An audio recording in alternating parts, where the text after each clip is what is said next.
My name is Dr. Marilyn Schlitz. On behalf of my colleagues, Dr. Darrell Baum and Dr. Arno DeLorme, we'd like to thank you for participating in this study. This experiment is being conducted in several laboratories in several different countries. The experiment itself is conducted solely by the computer, and the experimental session takes fewer than 20 minutes. So the job is primarily to greet the participant, put them at ease, make them feel comfortable, briefly describe the experiment, what they might expect to happen next, and then interpret the results at the end of the study to tell the participant what we were looking for and why. You'll get a detailed script and description later for the study and how it's actually conducted.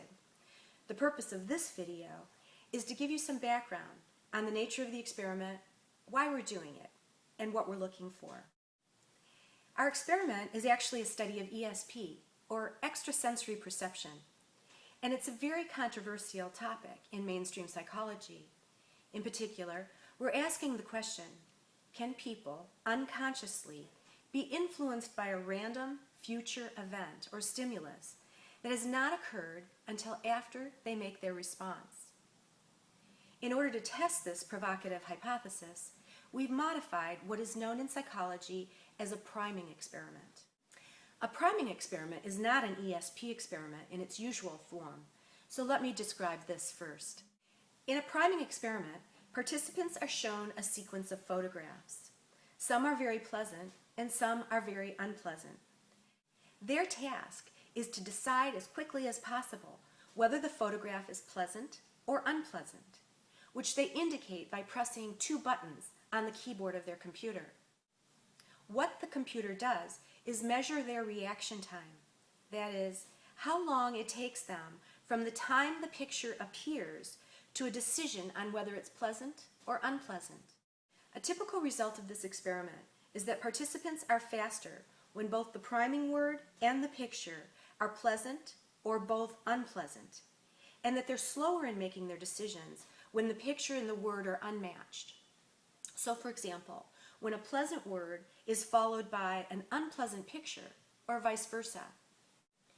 Our experiment reverses the sequence of events so that the priming word is not flashed before the picture, but after the picture is shown, and after they make their judgment of it. The question we're asking then is whether participants will still be faster when the prime word and the picture match. If so, we can then interpret that to mean that they can unconsciously anticipate a random future stimulus or event. Again, we thank you for volunteering to be part of this study, and we wish you the best in conducting it. Thank you again.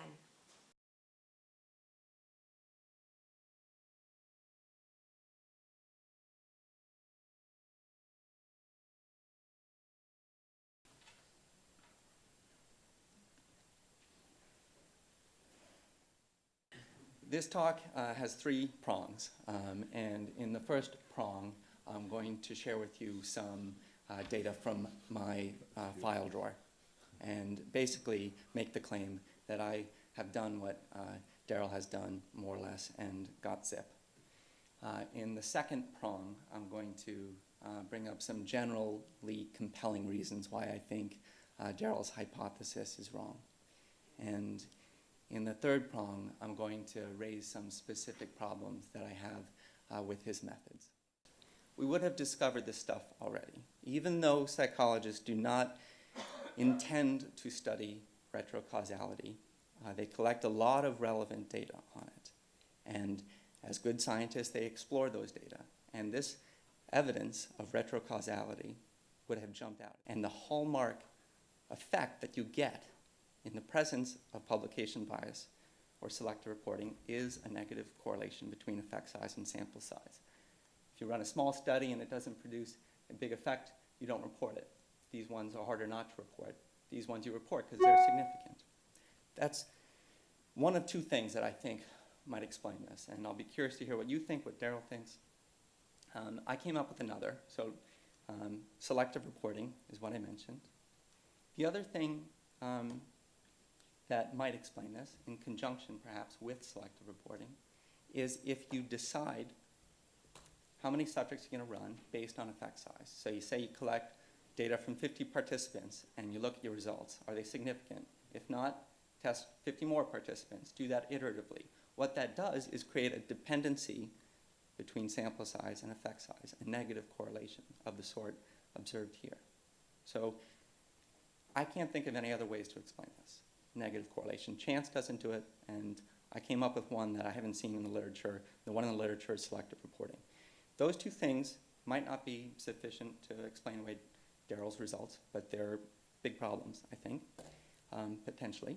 And then if you add on to that some other issues, one-tailed tests instead of two-tailed tests, a directional hypothesis is a necessary but not a sufficient precondition for doing a one-tailed test. And then there are some issues. I mean, these, I think, are small potatoes in of themselves, but in collection with everything else, I think might present a problem. So if you don't control for multiple comparisons within a study. I'm not talking about the parametric versus non-parametric stuff. I think that's silly. So these are the concerns that I have that might explain why Daryl gets different results than I do. And let me just end with this thought. This stuff belongs on the fringes of science in two senses. I think it belongs. People should be doing this. There's a place for scientists to investigate improbable hypotheses that would dramatically change the way that we think about the world. But it belongs on the fringes of science.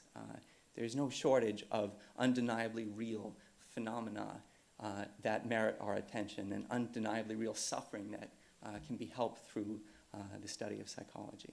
And when we spend our time talking about Daryl Bem and retrocausality instead of these things, I think we are distracted from our larger mission.